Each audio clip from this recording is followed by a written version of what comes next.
push out. Oh! Big knockdown for Dan Hooker. Big out. Just give me someone in the top 10. Put some respect on my name. You're getting these boys hurt. You need to give me someone on my level. Let's go. Welcome back to UFC Fight Camp, presented by Red Rooster. We're now joined by City Kickboxing staple, Dan Hooker. Dan, the last time I seen you, you were in a sling. You just come from the hospital. You found out you broke your arm. We're at Volk's after party, International Fight Week last year. How's life been treating you since? It's been good. It's been good. Obviously, got a training camp in since then. Just managed to break my arm a week out from that fight, which wasn't the best. Perfect result. So just rehabbing it properly, getting back to action. But right now, I'm fit. I'm in camp.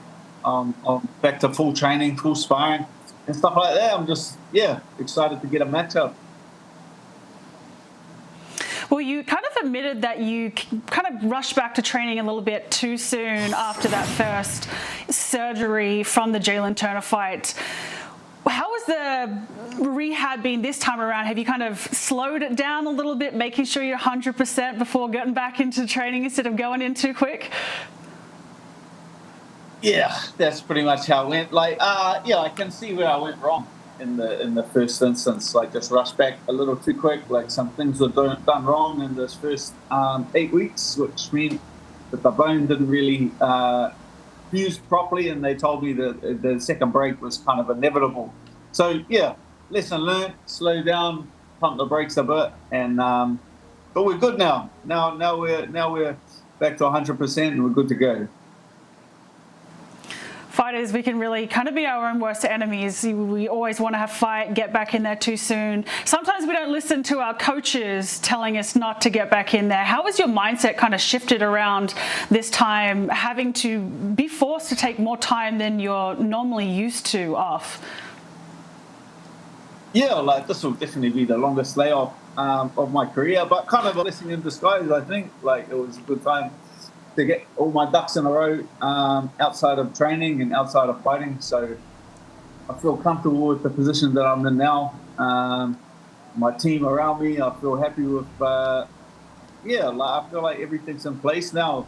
Especially a fighter like me, the way that how active I was, I felt like it was really good to have that layoff, have a year off at this stage of your career. Obviously, guys just start fighting less frequently as they get on, and the fights get tougher, and the rounds get longer, and the opponents get more difficult. So I feel like it was just a good rest, and I'm rejuvenated and just itching to get back in there. What kind of changes were made to kind of change this mentality? Does that look like sitting down with Eugene, him saying, "Hey, I need you to pump the brakes"? What kind of forced that switch in mindset from wanting to compete all the time to being a little more selective and having more time off to recover? Oh, he's been saying that since day dot. I just always want to get out there and fight, man. I just always want to itching to get active. But now everything's in place. Originally, for the first 9 years of my UFC career, I was just managing myself and booking my own fights. So I was just booking them as often and the hardest opponent I could get as often as I could. So I guess now it's just a big step back. I have Eugene and my team and Ash is taking care of the management side of things, and I can just sit back and train. So I've just been sitting back in the gym, listening to my coaches and just improving. Really, I feel like I've got so much better in the last 6 months from just putting all the other things down and just focusing on being a fighter. Well, there's been a lot happening in the lightweight division, UFC 300. We've seen a lot of fights, and I'm sure there's a lot of fights that you were particularly paying attention to. What are your thoughts on kind of Dustin now fighting Islam, Gaethje's loss, and Arman now kind of set to be the number one contender after the Poirier-Makhachev fight?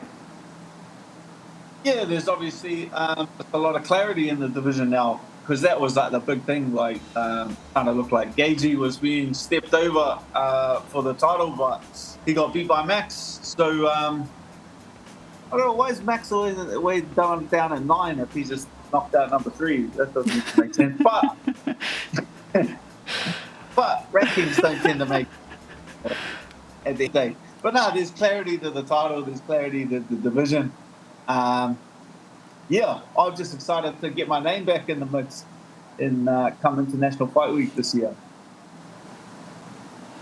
Well, speaking of International Fight Week, you fought last year. You're healthy now.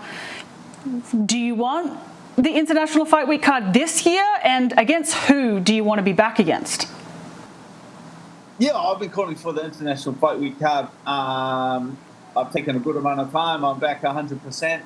There's obviously a card coming up in Perth, but I would like to fight before that. I would like to get it done back in Vegas in International Fight Week. Huge card, obviously McGregor Chandler on that card. I would like to fight Moicano on that card. I know Benil is looking to come back, and he said my name as well. So I'd say head and shoulders Benil Dariush, but could make light work on Moicano as well. But yeah, those are the two names that I have on my head at the moment. Until they say no, they cannot do it. I'll keep chewing on those bones.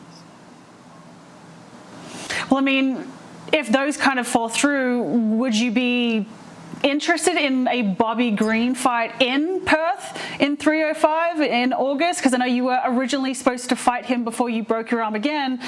Does that make sense if they're not able to give you International Fight Week?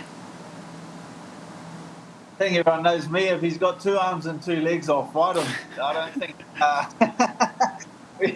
we could say every name under the sun, and I'd fight every last one of them. So of course I fight Bobby Green in Perth. That's a huge fight for the fan.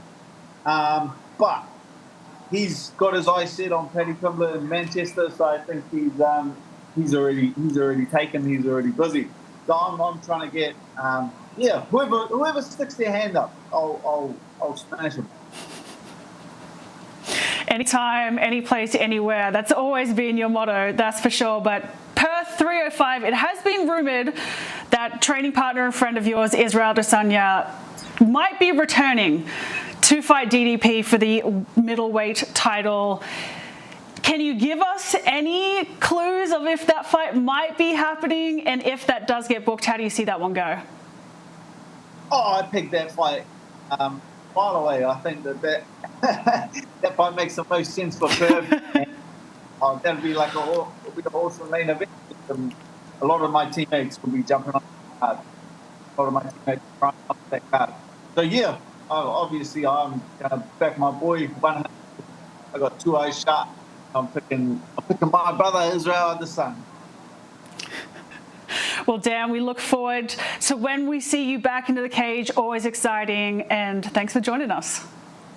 Too easy. Thank you, Meg. Have a good one.